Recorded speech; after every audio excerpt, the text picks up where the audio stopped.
Hello and welcome to the latest episode of the Low Budget Review Show. I am your host, Eric Smith, and today I am talking about Christmas Eve on Haunted Hill by Bryan Smith.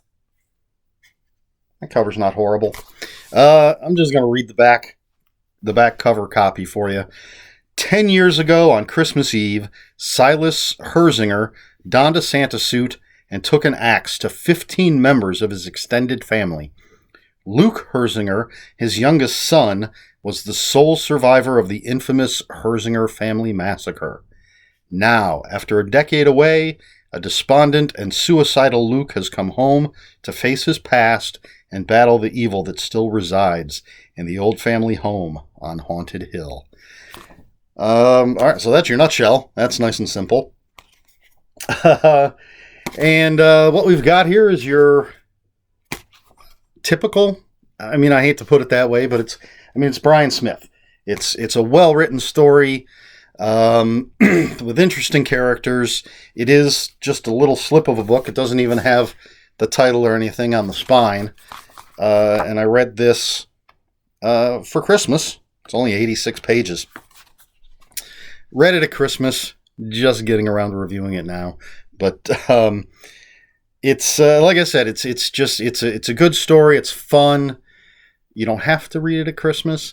Luke Herzinger, if that's how you say it, is an interesting character, and we start with him coming back to his hometown, and he's, as it says, he's suicidal. He goes back to the old hometown bar, and we're getting, kind of not really flashbacks. I don't think, just his memories of what drove him away from town in the first place. And he's kind of, I don't think this is going to give anything away. This isn't super spoilery. He's just sort of drinking, building himself up to committing suicide. And then an old friend shows up. And they get to reminiscing and talking, and Luke's feeling better about himself. Meanwhile, the hill where the old Herzinger Manor, for lack of a better term, has become known as Haunted Hill because of what happened, and it's the kind of place where, kids will go to try to scare each other, and there's a reputation, it's haunted.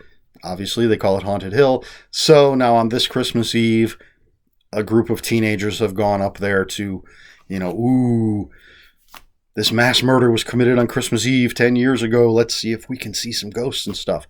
Not knowing that there is true evil residing inside the house. So now we've got some cannon fodder, and Luke and his friend decide to go up there to sort of lay their personal ghosts to rest, or at least Luke's, not knowing that they're going to get involved in some true evil shenanigans, for lack of a better term.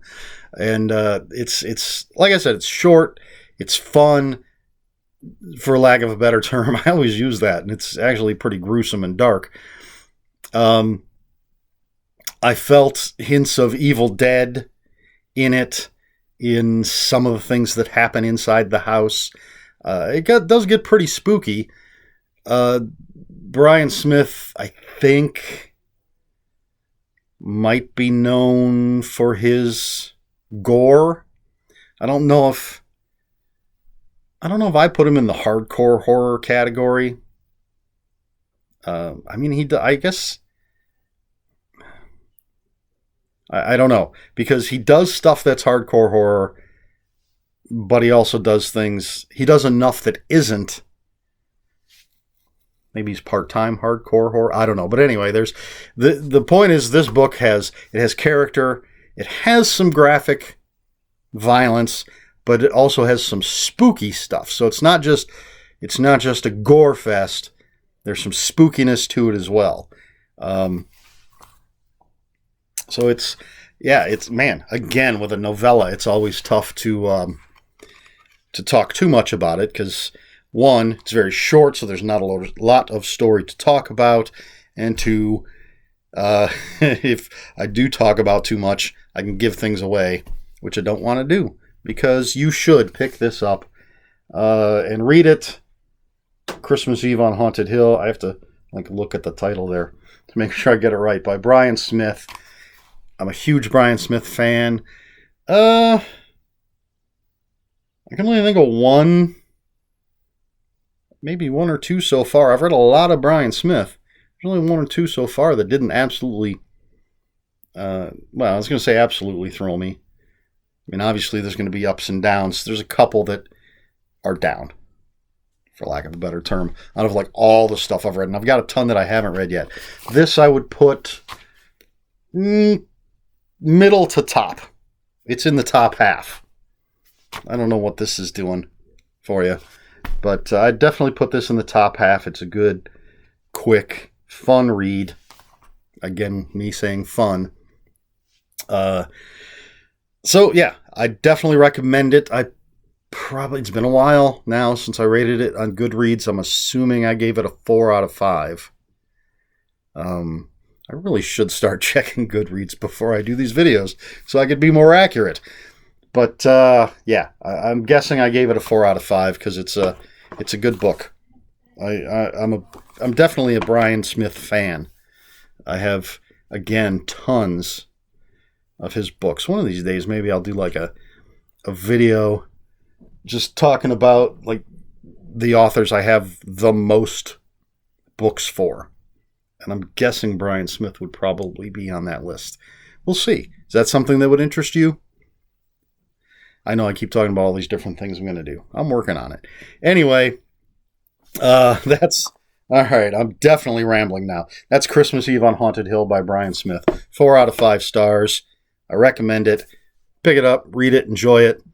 And that's all I have to say about that. So, if you have any comments, questions, or corrections, please put them in the comments below.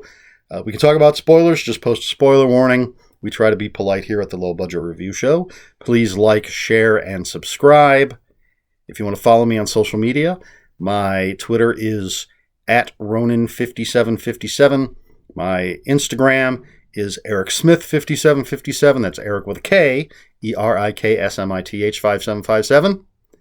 That's all I've got. This has been the Low Budget Review Show. I have been Eric Smith, and until next time, read more books.